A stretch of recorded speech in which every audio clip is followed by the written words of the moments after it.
You want to hear a crazy Scandinavian woman story? Of course. So I was dating this. I won't say her name because Norway's a small country. This Norwegian woman. I don't know where I met her.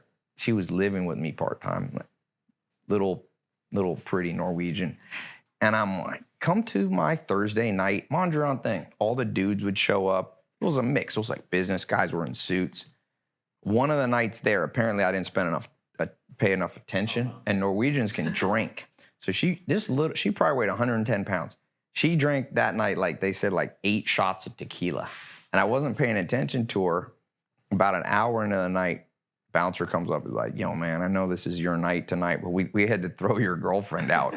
And I was like, what? She's like, she's pushing people in the pool. She was so pissed. All the dudes were like standing around the pool. She just, bah! She knocked like 4 people in the pool. You were gonna say like Kobe took her home or something. No. So I told my brother, I said, look, man, she's outside the club. Take her, because he worked for me. I'm like, you got to take her back to my house and just, let her be in bed. She was like wild, like, fuck. She was an angry drunk. Now there's good science about why you should avoid an angry drunk. I didn't know that back then. No, but it's for a different reason than you think. It's the dopamine wiring of somebody who's a short-term thinker gets angry more. An angry drunk is a sign that they're more of a short-term thinker. There's new science out on this. So I get home like 3 hours later after my brother, and I walk in. It was from where that Lamborghini was, that garage. I walk in, and there she is laying on the floor like drool. And I was like, somebody murdered her, man, while I was gone.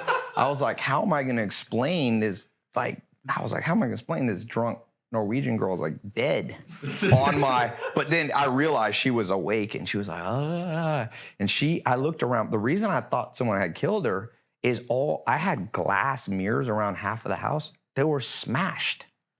Well, she got home and was so mad that they had kicked her out. She took like a hammer or something and smashed $25,000 worth of damage in that place. Get the Lambo, though?